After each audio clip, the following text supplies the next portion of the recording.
Welcome back, or welcome to the As Above, So Below podcast. My name is Andrew Swasey. I'm sitting across from my co-host Gunnar Regan. Today, we're going to be discussing the topic of cultivating a tribe. We're going to go into what it means to cultivate a tribe and what a tribe is. We're going to go over some different standards around tribes and a few other topics as well. To kick things off today, I'm going to send a question over to Gunnar. He prompted me for this, and I'm really curious to hear what he has to say because we haven't talked about this yet. Although here it is. Gunnar, have you ever been kicked out of a tribe? Yes. Simple answer is yes. And thank you for all of our amazing listeners for being here because you are a part of our tribe with this podcast. So to answer the question that I meant to ask Andrew is, have I ever been kicked out of a tribe? I look back to my time in middle school where I'd grown up with this group of really good people, really good friends and teammates from hockey, from baseball, from all these things. And we had done, all the growing up activities together. And I definitely felt trusted and a part of that group. In seventh grade, I had the opportunity to play hockey for a AAA team, which was not our hometown team. And I was aware of what I wanted to get after in my hockey career. And this was the big step that I wanted. And it came at a time where I was able to pursue a higher level of hockey. And that, ultimately has led me to this place, making podcasts, talking about self-responsibility. So I leave my hometown to go play for this traveling team. I was super excited about it. And when I came back to school after announcing that I was no longer going to be playing with my friends that I grew up with, I went through a period where I felt ostracized because I was no longer on the team, or I was no longer trying to help my friends win. And for what it's worth, it took several months, if not a couple of years, to really understand they wanted what's best for me, and they wanted what's best for themselves. And there was just a period of time where I was no longer in the in group. I sat by myself at lunch because they felt like I was a traitor, or that's what I felt like they thought at the time. And after several years and many experiences between all of that, I was able to discuss with some of my best friends growing up that I made that decision, and they're like, yeah, we would have done the same thing because that was the opportunity you were given and you made the most of it. So in that sense, I was kicked out of a tribe, whether I knew it was a tribe or not at the time. But in reflection, it's really important to know where you came from, because there's values there that we pick up on, and there are standards in terms of how we act and how we go about our lives that we learn from our tribes. So I'm grateful that I was kicked out of that tribe because it allowed me to reflect on what's important to me. So here we are on the As Above, So Below podcast. It's only fitting that I flip this question around onto Andrew. Andrew, have you ever been kicked out of a tribe? This is a question I was unprepared for. And in reflection right now, there aren't any stories that come to mind about being kicked out of tribes, although I have had experiences of not being allowed in the tribe. So never getting the opportunity to know what it was like to be a part of the tribe from the start. And I think back to similar to you, in middle school and high school, there's social, experiences that you have where there's certain groups of people who that's the group, right? And being a relatively friendly kid and wanting to meet more people naturally, to like have experiences where you go up to people and you try to befriend them and you are rejected essentially, was tough. And I don't have a specific story to share around that, although there were many instances where like I can recall that experience happening, right? And without a lot of detail to it, although what does exist and is the memory and the experience of how that felt. And looking back or thinking back to how those experiences made me feel, and now being an adult, and looking back on it, it's a crappy feeling when you have that, right? You didn't get the experience or the opportunity to share like your gifts or contribute to that group. Although at the end of the day, when I reflect on those things, I imagine that I was best off not being a part of those groups, because there were other groups and other people who did want me to be a part of them, of their tribes, and I would rather be a part of a group of tribe people want me to be there, as opposed to people who don't want me to be there.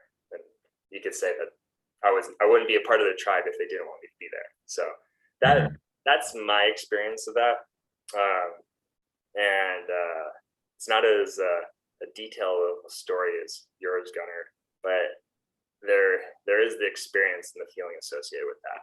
And I imagine how I felt being rejected by those tribes was similar to how you felt when you felt like you were ostracized by your hockey tribe. So I imagine our listeners are curious, like what is a tribe? And Gunnar, what do we mean by cultivating a tribe? Like we've talked about it already to this point, although how would you describe the concept of cultivating a tribe? So cultivating a tribe, I want to get to second. First, what is a tribe? I think a tribe is a group of people, whether that's 2 or more. It could be really big. It could be more intimate, whatever it is. It's a group of people that have like-minded ideals, similar values, an understanding of standards that they want to live by. It's also things you can be born into. It can be family. Like you could have a strong tribe of cousins. You could have a strong tribe of siblings with your parents. All of those fit into the category of a tribe. And the reason we're talking about tribes is we are the sum of the people we spend the most time with. And in the case of this podcast, Andrew and I have built this relationship, and we are a tribe in how we go about these things, because we discuss the standard that we want to have. When we record, we discuss all of these values that we share in our lives outside of this podcast. And when we have those similarities and understandings across one person to another, or maybe it's one person to a group, that is something we can hold on to and build off of. And hopefully you can be in a tribe that wants you to improve, that wants you to continue being your best in all situations. So how do you cultivate that? Being the second part of the equation. Well, like I said, with family, sometimes you're born into a tribe. And a lot of the time, the values that we live by, the standards and habits that we know of when we're young and we grow up and continue to do them, are based on the tribe that is our family. So we learn a lot of things implicitly. We learn a lot of things without actually consciously thinking about them. And that influences how we surround ourselves with people the rest of our lives. So that's my take on what a tribe is and how to cultivate it. Is we're going to get into more of this, but cultivating that tribe is sometimes learned, sometimes unlearned, conscious, unconscious, all those layers influence how we spend our time and who we spend our time with. Yeah. So to throw it to you, Andrew. I know you have your own take on it. Enlighten us. Well, lots of what you just described is representative of how I feel about tribes and cultivating tribes. I agree. Tribes are a group of people, two or more, really. Anything larger than just one person. When I think of the concept of cultivating a tribe, I like to use one of the words that we talked about before on our podcast, and that's discernment. The process of cultivating a tribe is exercising discernment and the people that you spend time with. It's better. Sorry, I'd rather say instead of spend, I would change that word to invest your time with, invest your energy with, invest your experiences with, and like you mentioned, parents or family, partners, friends, anyone really who you spend some consistent amount of time with would fall into that tribe. People in your tribe, like you have typically shared values and beliefs, or if not values and beliefs, shared hobbies and interests as well, or maybe professions, whether they're coaches or maybe if you're an accountant or an attorney, like those are one subsect of a tribe that you could be a part of. And the depth of your tribe, I imagine, you start off with like similar interests and hobbies and things like that. And then you kind of take it down to those deeper levels that are values and beliefs. And the more you have alignment with those things, I imagine that's where like these really deep bonds start to develop, and these connections become so strong when you get down to that level. And then that's just compounded by time and continued rapport as well. And all these things are ultimately what allows someone to have a really, really strong tribe, like people that, quote unquote, will have your back, right? They will call you out if you are out of alignment, or like you guys support each other through your actions and how you show up on a daily basis. All these things to me are like a big part of what it means to have like a really, really well nourished and developed tribe. When I think of tribes too, I think of like the interaction between people in the tribes. And when you're with a group of people, you are having some energetical exchange. And we talk about the experiences of leaving a call or a conversation and you're energized, right? It wasn't that you drank some caffeine or you got up and did a bunch of push-ups, but there was an energy that you took on that brought you up to a next level, right? And when you have a successful and a well-cultivated tribe, your interactions elevate you. They bring you up to that next level. And as opposed to the antithesis of that, we've talked about before, they're about the energy vampires, right? And energy vampires, they are what pull that energy out of you, and you feel drained or depleted by the end of that interaction. And when I think about people in my tribes, they like, because I am intentional about this and I have practiced cultivating the tribes that I'm a part of, I leave with energy. I leave with satisfaction and completion around that engagement that I had with those people in my tribe. And it makes me want to come back to them and like spend more time with them. Everything we're talking about, like this energetical exchange around tribes, it reminds me of this expression, your vibe attracts your tribe. Have you heard that, Gunnar? I have. And it's fitting. I've actually heard myself say this quote that I'm going to drop right now. And I think it's very fitting. Self quote. Autobiographical situation. So in terms of the energy piece, I think what is also necessary is opportunity to share that energy. So when you're in a tribe or a community that allows you to be yourself and wants you to improve and be better, this is the quote, it's having people around you that bring the light they know that is inside of you out, right? They are witness to it, and they want that energy. And light isn't a form of energy, right? If we're thinking the speed of light, right, that is something we can measure. And that energy is seen in many different ways, right? Like you can have a relationship with someone and you're like, man, they light up the room, that expression. And that can be very important to your tribe. Maybe that's the energy you want to have. So if you're surrounding yourself with people that have that energy, it's going to allow you to bring it out as well.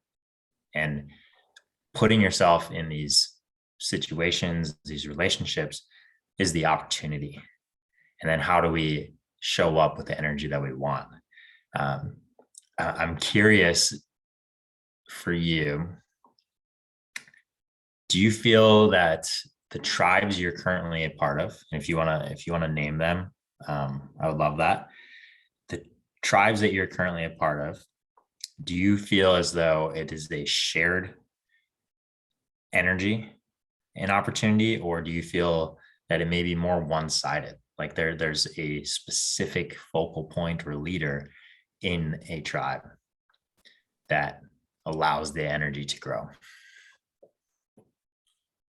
When I think of the groups that and the tribes that I'm currently like associated with or a part of, whether it's like an explicit group or just a group that just has come together organically, there's always an intention around it. And at least for me, how I approach my groups, I'm a part of a business networking chapter here in San Diego. There's about like 30 other professionals in there. And these professionals, a lot of them have really good relationships with. I'm friends with. I surf with them. I will grab lunch with them, stuff like that.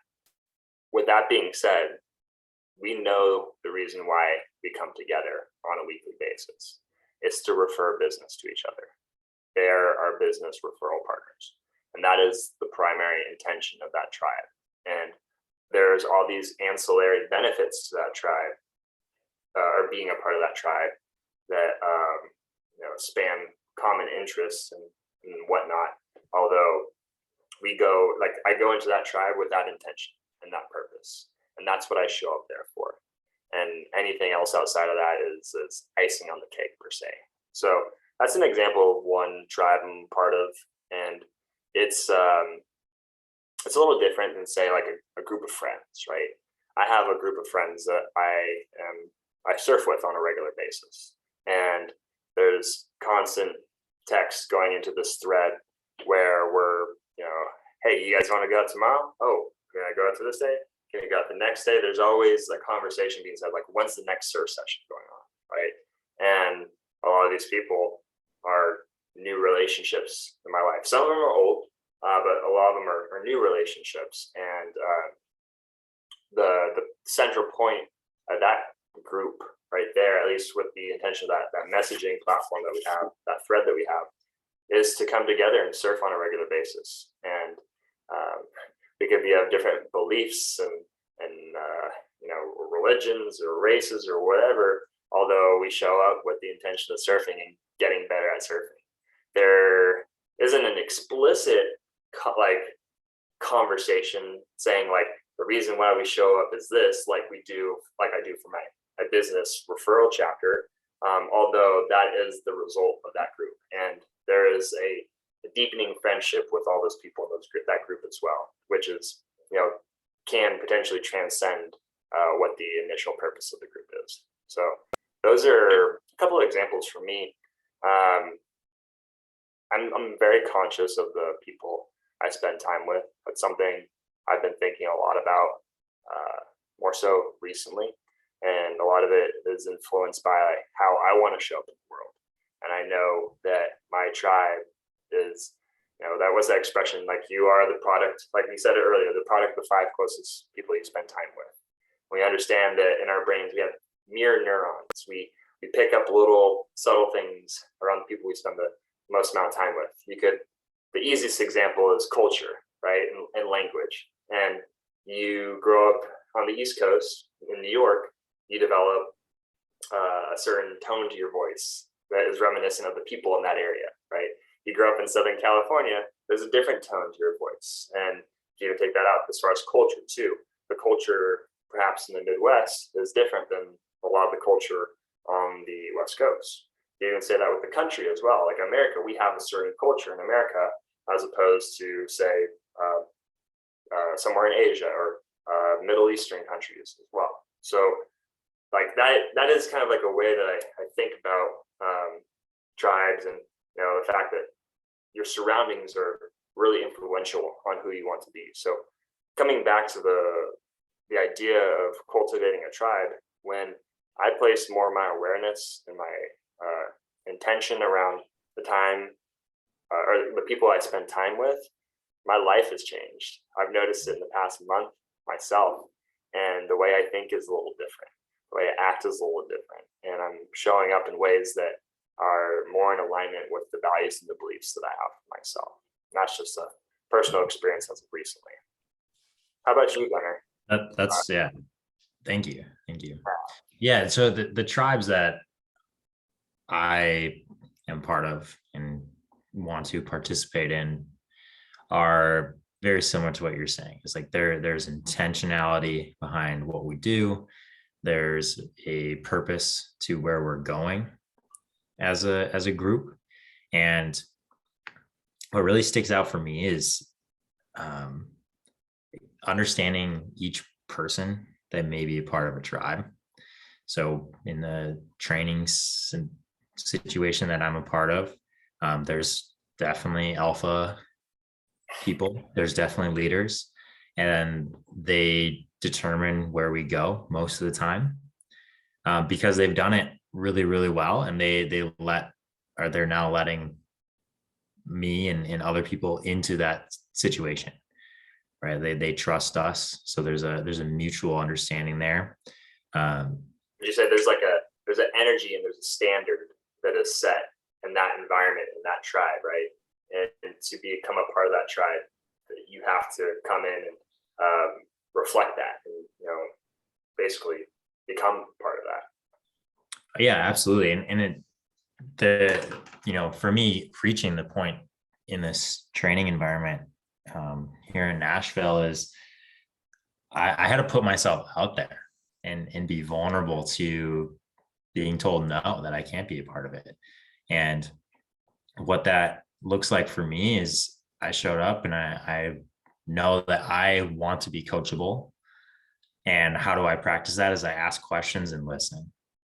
And that shows up in how we interact on this podcast. It shows up in how I interact in my partner, here in a one-on-one tribe, and then also this tribe for training. Like I spend a lot of time with a small number of people because we all have an understanding of where we want to go for ourselves, and we know that we're going to get there in a really cool way together.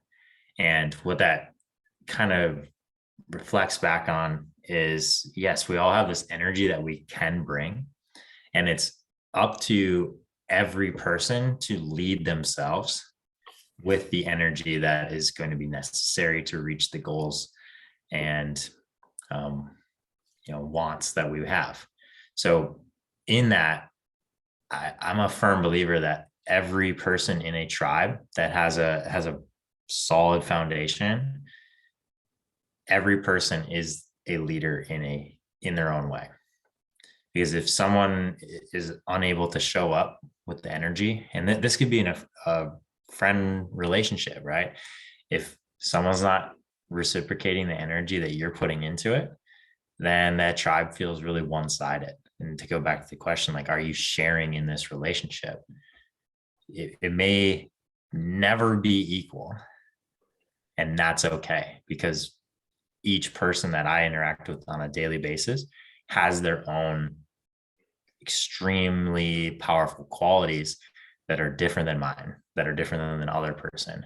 So when we all come together with our best, that energy and standard, right, is met by us leading ourselves and then showing up for each other when it matters. Yeah. I think about what you said there when you said the energy is not being like matched, basically. And I imagine everyone, like all of our listeners, have had that experience. Here, like the one that comes up to mind that's easiest is when before being in a relationship with my partner, I was single, and you go out on dates, and right away you can get a vibe when you meet someone in person, an energy, and you have this intuition that comes up. And sometimes there's like awkwardness, of course, like we'll admit that, right, in that type of environment. Although after a while you can sense pretty quickly, like, is this gonna work out, or is this like, what are we doing here? Are we quote unquote vibing, right? Or is that energy Right. flowing, right? And that's an example that comes to mind when you're in that process. And I imagine for a lot of people, it's an intuition. It's like trusting that gut and that intuition in that process. And like like whether or not this person is in alignment with the things that you want. And a lot of times it's not always what they say, it's like what they do. And I think that comes back to the actions supporting the standards, the behaviors. Yeah, but before we go, I do want to touch on standards and what that can look like. Yeah. I want to really dive into this idea of energy. So you were just talking about vibe, right? Cool. And if we expand on that, that's vibration. And if the listeners are unaware, I was at one point a mechanical engineer and a physics major. So every time I hear that, my mind has this picture of a sinusoidal wave just bouncing around, and like, all right, how do we make that have more vibration? How do we improve on that? And that's energy, right? If someone's energy is distracted from the current situation, whether that's in a training environment, or maybe it's a business relationship like you have with your group in San Diego, right? If someone's energy isn't matching or at amplifying other people's energy, why are you there? Right? I think this is where we can start to ask questions of, am I improving this tribe? Am I a help to the people that come to meet in this tribe? So now we can look at, like, all right, how do you build and cultivate that tribe, right? We talked about this in the beginning, and there's this idea of energy, there's the idea of opportunity, there's shared likes and values and habits. When I think about building a tribe, and I want you to interject here if you feel, when we're building or cultivating that tribe, simple things that we can reflect on that we've already touched on so far is notice the energy. Yeah. Right. Like the feelings, right? Noticing like how you feel after the interaction or even during the interaction, right? Yeah. Sorry. Were you going somewhere with that one? Well, let's think, like, all right, if I'm truly noticing the energy, that requires some detachment. I can step back and evaluate what I just experienced or what I'm experiencing in the moment. And that takes practice. So for those of you listening, know that, all right, you can get better at this. I can get better at this. Andrew, you can get better at this. Is noticing the energy that shows up when I'm around certain people, whether that's a tribe I'm currently in, want to be in, right? That's the first thing. Notice the energy. If the vibe's off, it's okay to step away. Yeah. All right. The second thing that I would encourage everyone to do, and I have done in different times, is writing out your values and then asking yourself, are the people I'm spending time with, are they living in those similar values? Whether they're the exact same or maybe they're very similar, having that communication with yourself, you can show up better in the tribe and build a better tribe. I like what you're saying here, because ultimately this whole podcast, this whole conversation around here it's focused around a practice of reflection. Like this is ultimately what we're inspiring the listeners to do is reflect back and think about who are the people that I'm spending time with, right? And to place some intentionality around that. And sometimes it takes just like an introspective practice where you write these things out, uh, you know what you want, and you look at what you're currently doing, and you say to yourself, is this in alignment with what I want? If not, like, what would the next steps be? Like, say you're in a group, Gunnar, and you go through this reflection process, you're looking at the group, and you realize that some aspects of the group are not in full alignment with what you now desire, what you now want. How would you go ahead and then take the next steps to either change that or go do something different? What would be the action steps you'd take? There's two parts there. So the first option is, do I need to be a part of this tribe? Do I need to be a part of this community? And asking myself that can be a really tough thing to navigate, because like for me, one of my values is love, and like I want to give love to the people I spend time with and have, invested time with. So if it feels like I'm going to break up with a group of people, that can be really difficult. So that would be the first thing, is like really understanding, am I invested in this group? Am I wanting to help improve it? And if the answer is no, I no longer want that, it is okay to remove yourself from a tribe. On the similar, what happens when you have like that relationship with maybe those people who were maybe quote unquote Gunnar used to be like this, and I still hang out with these people, although I want to create change in my life, and I have a lot of love for these people still, although their practices and their actions no longer embody what it is, like how I want to live. What would be the steps you take in that? Well, if you're not living with someone, and it's not a forced situation in terms of like maybe a contract or a lease, I think it's as simple as just slowly removing yourself from those social gatherings or those interactions. And for me personally, I dislike group messages. And what about group messages do you dislike, Gunnar? Oh man, I just don't understand. I just don't understand it. We'll leave it at that. But this notion has come up, is when I'm in a group message with people I really care about, and I know they mutually have that same level of care, it's easy to be in them. When it's a group message that's too big for me, and there's people who are half in, half out, or someone who just wants to, throw memes. Memes are great. Love memes.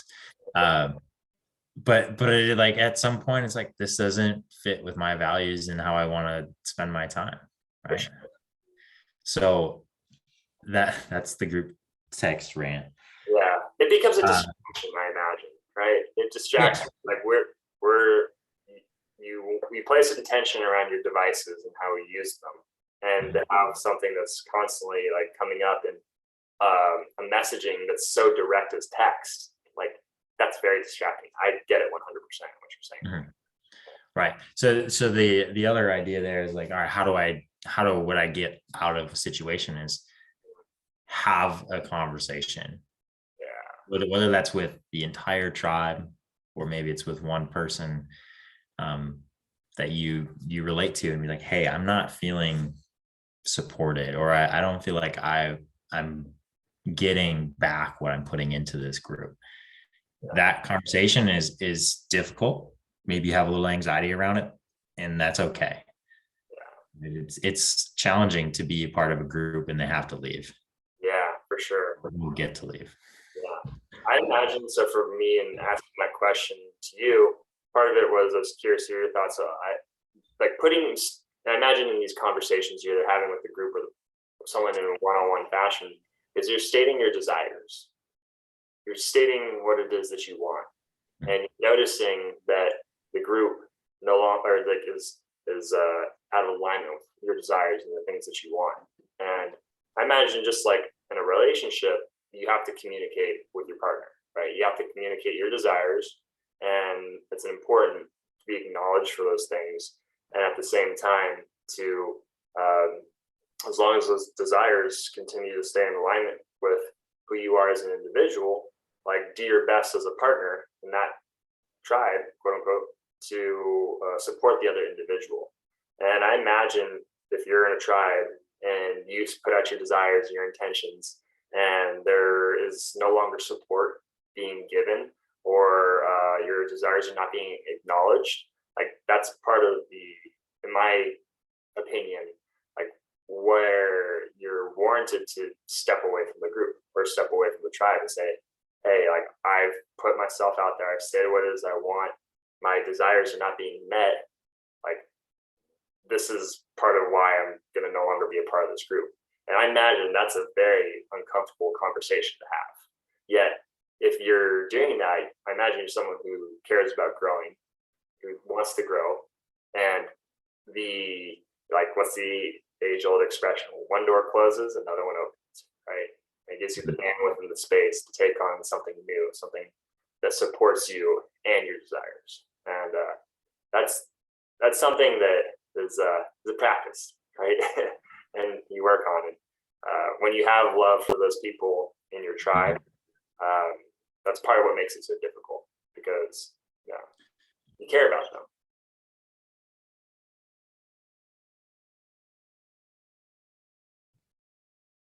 Yeah.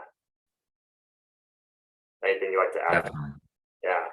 No, that I think it's beautifully said. Like you have to be aware of yourself. And if you're in a group that is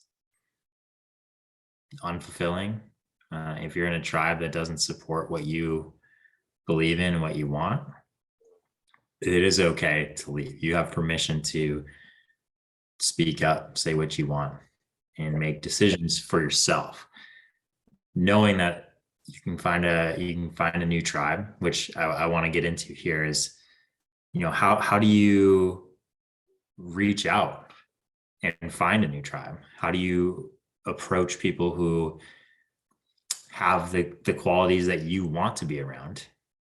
That's also a vulnerability question, right? Yeah. Well, when I think of so I'll give an example.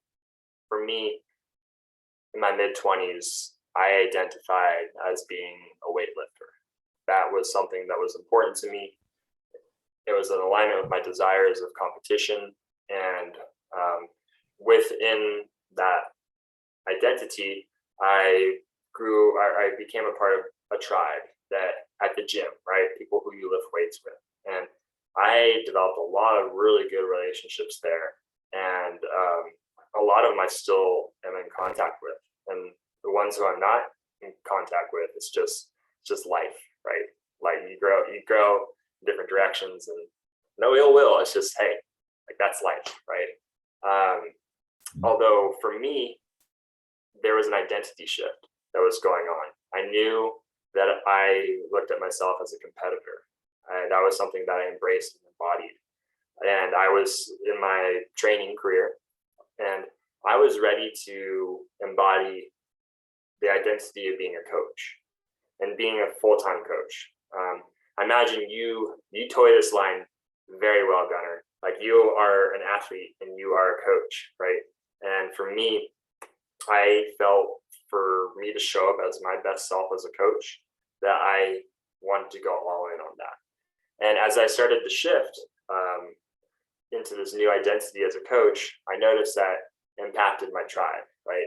My desire to show up to that specific gym to lift weights was not as strong. And eventually over time, what it led to was me getting into surfing as my new primary form of activity. And I ended up moving on from that tribe. And it was because that tribe, the lifestyles that they live, was no longer in alignment with the lifestyle that I wanted to live. And when I was going through that process of transitioning from one thing to the next, you have conversations with people and you tell them like, oh yeah, I'm just, I'm no longer training to compete. I'm just training to stay healthy and strong and now become a better surfer, right? And like you do the best you can to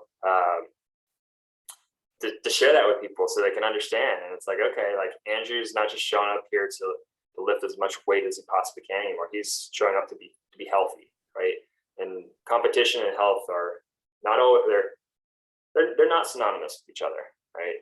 Because no. When you're competing, it's a completely different attitude, completely different mindset, approach to your body. And for me, those conversations had to be had to move on to that next level. And in that opportunity, like I said before, when I would say the doors closed because, like, for example, Julian, who we had on our podcast last week, he is someone I met through that gym who I still have a relationship with, right? Still a good friend of mine. Although I think both of us, we have moved on from this identity as weightlifters. But with that being said, when I was moving on to that, the bandwidth opened up in my brain, in my body, to seek out the relationships that would support the life that I wanted to live. And that eventually culminated in me signing up for the Strong Coach program, meeting you, Gunnar, and then, 2 some odd years later, like having a huge tribe of coaches that I'm now a part of that support me in living this lifestyle and supporting all my clients and people who listen to what I have to say and bettering themselves and living a better life. So that's just like one of my most recent stories of like taking those next steps to cultivating your tribe. Like, know where you want to go, express your desires and on what you want moving forward, and then really just take action on it and trust that process that when one door closes, another one opens. Beautiful. So there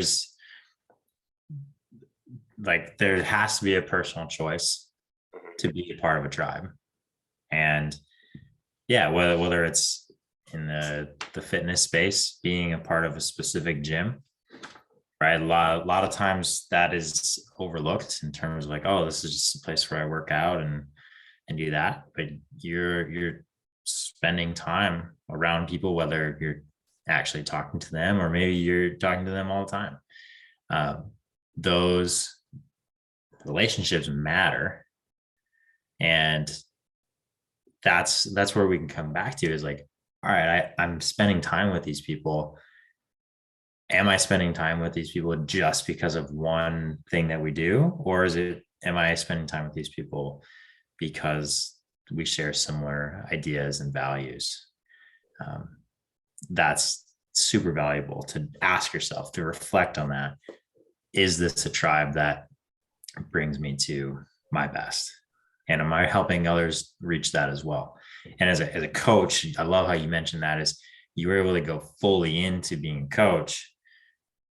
I feel that deep down is that when I'm spending time with the client, that is the most important relationship in that moment.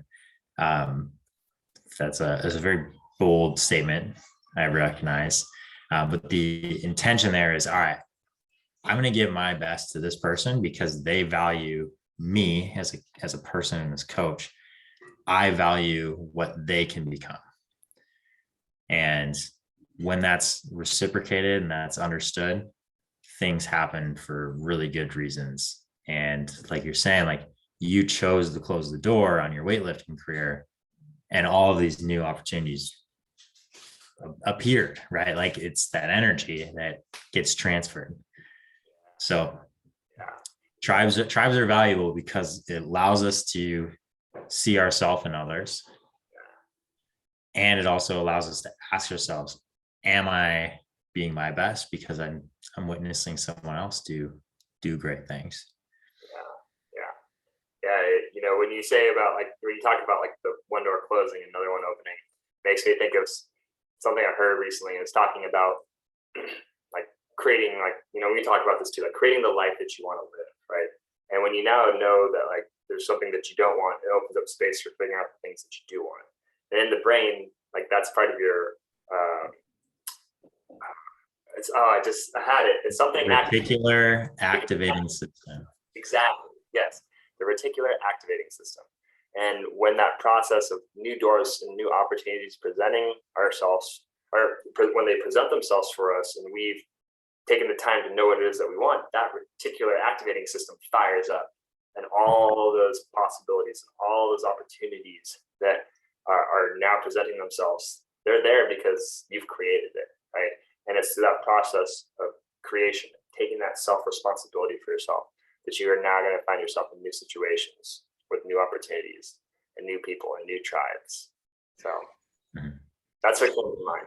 Yeah, absolutely. And for people who are maybe experiencing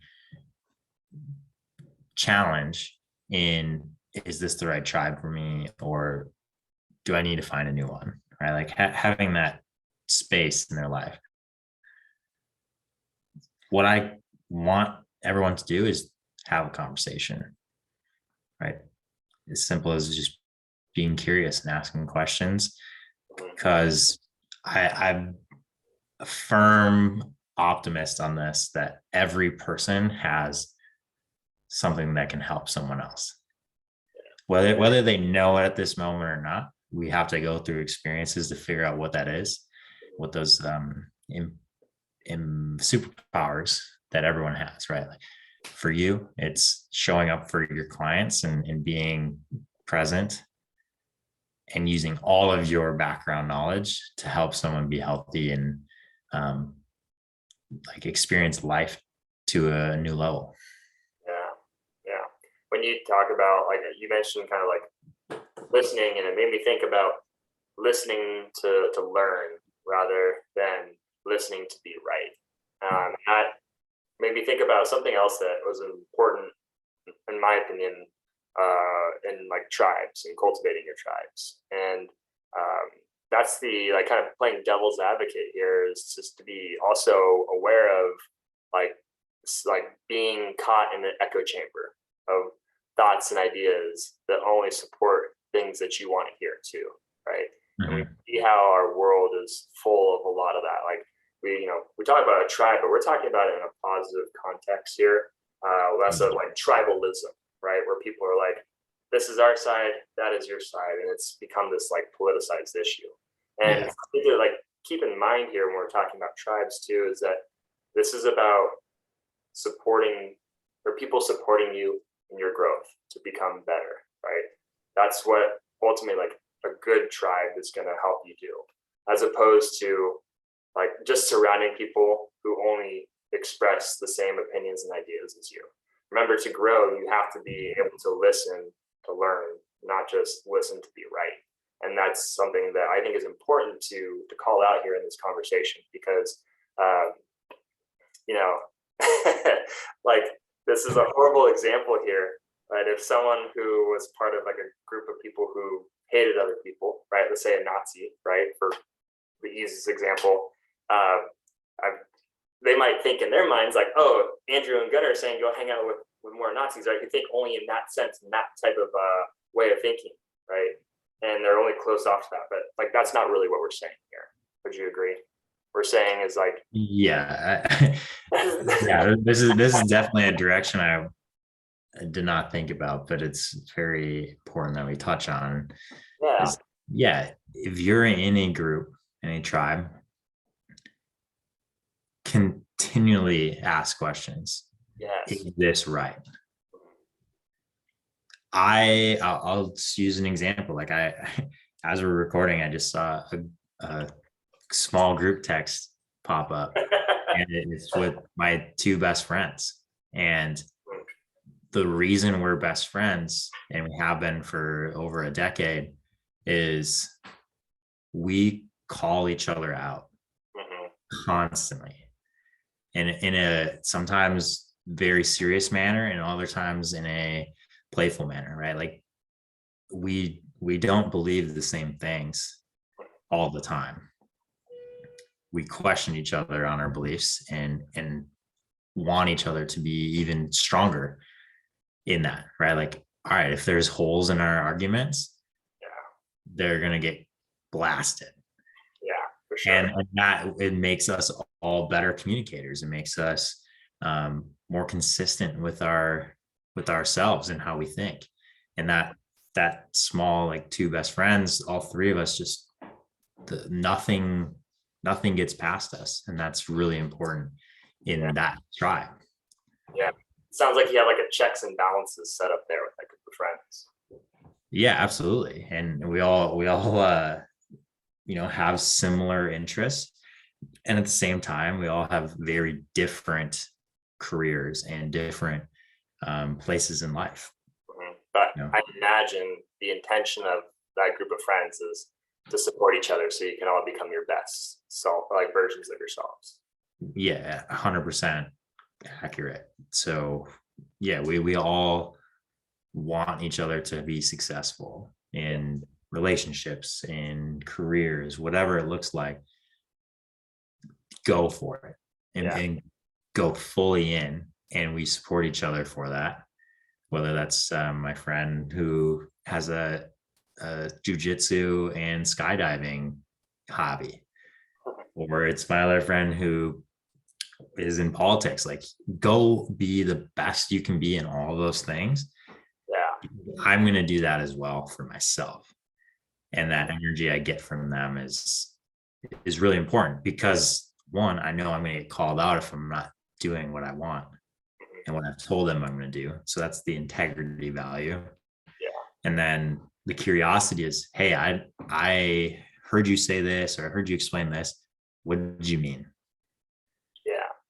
Yeah. That's what you just described there is the example of what I would call an ideal tribe. Like everything that we have discussed up to this point, like is represented in that description you just gave of you and your good friends. And that's the power. Like you are the product of like the power of a group like that, right? All three of you are the product of that, and you're all very successful in your own rights, and you hold yourselves to a high standard.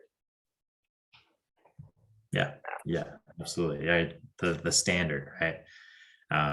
This is the note that I had, is we can all live within a standard,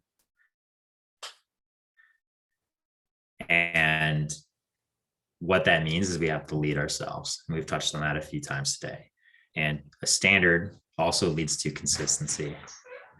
So when I say I'm going to do something and I do it once and never touch it again, there's lack of consistency there. And I know for a fact my two friends are going to call me out. And I would do the same for them. So that standard is set. We know that we're going after big things, challenging things. We're going to be consistent. We're going to lead ourselves. And that is always the example of just building up the willingness to try and continue to work on ourselves. Sure.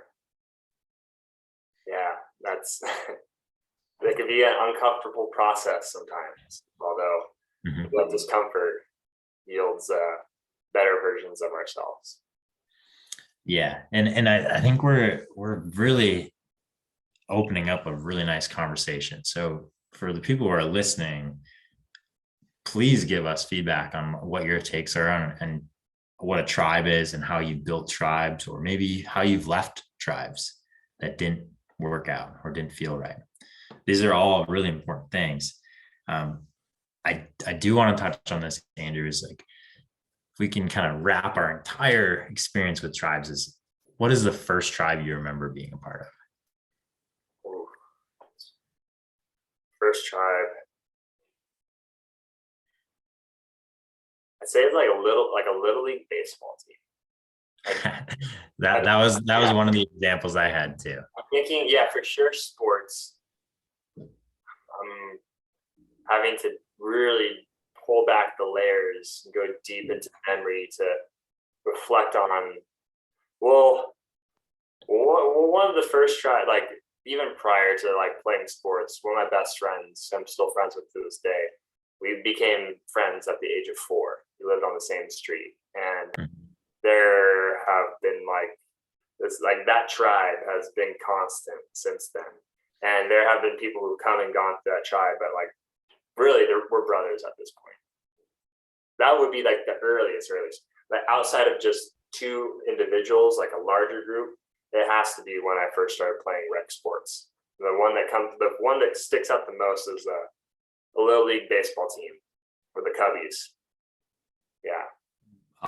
Awesome. So the reason I wanted to touch on this is tribes can last a lifetime. But there's also limits to that, right? Like people grow, people go in different directions. But it's okay. You can come back to those relationships. One, because hopefully you're consistent with yourself. And the other person, or maybe other people in that tribe, were also consistent with themselves and growth. And you can rekindle those relationships. So for me, very similar to what you're saying is, the 3 or 4 people that lived on my block, like the number of times we all crashed our bikes in the ground or threw baseballs just back and forth for hours, right? Like there was an understanding, like, all right, there's an energy here. We enjoy each other. We enjoy the time we spend. And what we get out of that is consistency and just shared, like, all right, I'm here to just be me. Yeah, I love that you said that though, because I was gonna say when you're like a little kid, you just want to belong in a tribe. We're not having these thoughts that we're having right here around like, does this tribe, like as 4-year-old Andrew, reflect the values that I have? Like Yeah. that, and you're just like, I just want to be a part of a tribe. And the fact that you're in a tribe is like, oh my gosh, this is so cool. Like I'm part of a group, like the very first one you've ever been a part of. And I imagine like for me, like that's how I would have felt about that experience when I was like 4 or 5 years old. Like you just want to be a part of the tribe. Yeah. And it's I think that exists all the way through our life. Is tribes are just amazing to be a part of. Right. But what we've talked about in terms of like setting standards and being leaders, like, yeah, that develops over time, just as our personality develops, our bodies develop, and we grow up. Some of the tribes that I know I can go back to at any time started super young. And that's okay. Like we've all done different things. We've all had different projects that we worked on or goals. And that shared, like, all right, you're a good person. We've had all these experiences together and we can continue to relate from those. I think that's a cool piece to look at. Yeah. And you and I were fortunate to have cultivated those relationships at an early age in those tribes. And the fact that we still have like a lot of these connections, we can still fall back on them. I mean, it's an amazing thing to have. I'll say that for sure. Yeah. So I think this is a perfect place to wrap up, right? Is tribes can last a long, long time. We can also make decisions to be in new tribes. We can make decisions to leave tribes that don't fit who we want to be.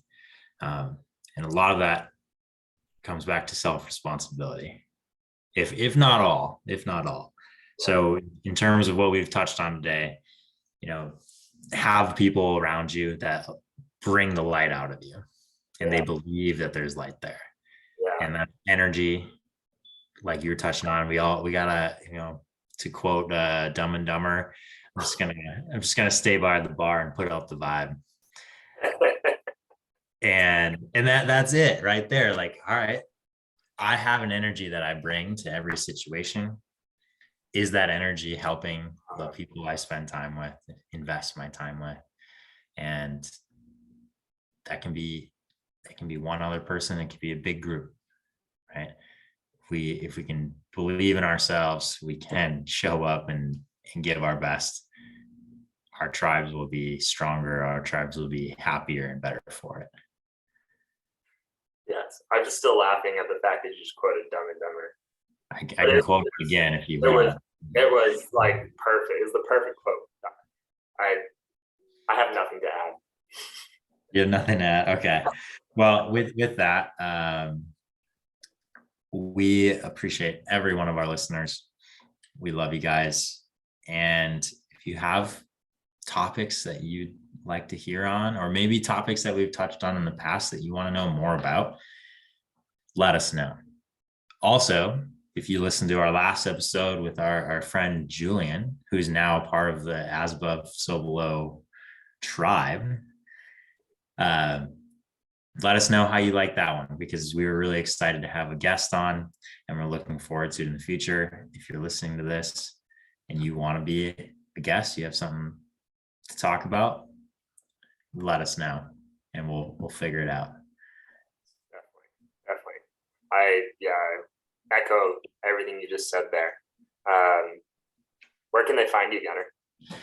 You can find me on Instagram. I have 2 Instagrams. First one is my name, Gunnar Regan, one word.